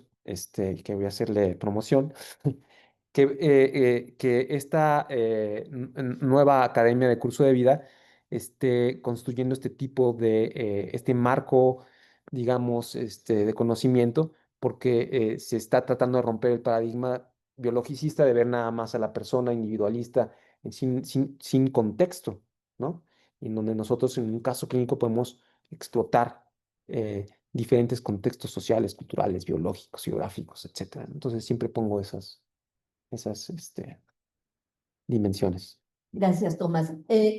Sí hay una pregunta por aquí, vamos a darle espacio a esta pregunta y voy a dar espacio a una pregunta más de acá del Zoom y creo que ya vamos a tener que cerrar. No, lo mío es cortico y era saber si dentro de la Universidad de la Salud brindan algún tipo de lectura sobre el curso de vida. ¿Usted brinda algún curso respecto a este tema? Gracias. Sí, Perdón, no sé, es que que estaba si tien- discutiendo. que si tienes que si das algún curso sobre curso de vida. Ah, es que justo estaba viendo que si voy a dar un seminario, fíjense que están haciendo una posibilidad de armar un congreso que yo le dije a Josefina que lo armáramos sobre cuerpo, medicina y poder, y podríamos aquí poner curso de vida. Nos gustaría hacer un congreso sobre esto donde voy a varios ponentes y yo doy la materia de curso de vida, pero pues materias muy biológicas, ¿no? Y bueno, también pues siempre, como ya dije, pues introduzco siempre en algo muy distinto, pero no tengo ahorita ningún seminario, solamente este seminario y vamos a hacer próximamente, eh, no sabemos cuándo, pero ojalá que un congreso pronto en donde se articule el cuerpo con la medicina y yo pues diría que también con las trayectorias y con el poder, ¿no? O sea, con la política y la narrativa, etcétera. Sí. Perdón. Sí, sigan nuestro seminario porque va a haber muy buenas sorpresas. Sí. Quiero darle aquí lectura a la participación de Isabel, mi querida Isabel Reyes, que fue también partícipe de este posgrado, fue mi alumna en maestría con un excelente trabajo también. Y comenta, hola Tomás, un gusto volver a escucharte en este contexto de transición del modelo industrial al informacional, donde los medios digitales no solo median la comunicación, sino que se consolidan como nuevas estructuras sociales con sus propios protocolos, normas, formas de interacción. ¿Has considerado cómo influyen estos medios en la forma de representar y ver sus condiciones? ¿Sí? Pues ahí le contesté, por eso estaba viendo. Me- Sí. Te Hola, pido Isabel. que vivimos un momento en que nuestras emociones se algoritmizan a través de likes o no me gusta y compartimos aspectos íntimos de nuestra vida, lo que algunos llaman extimidad, para conectar con los demás y esto debe tener un impacto en estas representaciones y resignificaciones de sus condiciones. A ver, No, la verdad es que no me he adentrado en el mundo digital, pero sí me llama mucho la atención. Sobre todo, me llama la atención eh, algunas temáticas, pero la verdad es que no me he adentrado en el mundo digital. Sin embargo, lo que sí puedo decirles es que pues, varios de los participantes utilizaban Facebook, Instagram y ponían ¿cómo se llama? Sus estados, ¿no? Y pues eran sumamente duros, ¿no? Pues, querían ser escuchados, pero la verdad no me metí a la parte digital. Yo creo que sí es un tema, es un Ok. mundo y sería sumamente interesante lo que está eh, sugiriendo Isabel. Voy a dar solamente ya la última intervención aquí. Si no hay otra intervención acá, dice muchas gracias. Quisiera saber con cuántas personas trabajaste y de esas personas, todas utilizaban el arte para liberar. No, no, no todas. O sea, yo trabajé con 16 personas, todas 10 mujeres, ¿no? 9 mujeres y 7 hombres. Solamente Jennifer utilizó el arte para curar, pero pues, otras personas hacían sofrología, otras personas pues curaban con mantras desde su casa o hacían rezos, o otras personas iban a terapia de imanes, otras personas también tomaban hierbas medicinales, etcétera. Nunca, salvo una o dos personas eh, eran asépticas, más bien eran consumidas solamente de la medicina alopática, pero casi todas atravesaban por varios tipos de medicinas. Muy bien, gracias. Pues si no hay más, solo me resta invitarlos a la siguiente sesión de este seminario que será el 31 de julio aquí mismo. Será una exposición dada por la doctora Almadea Michel.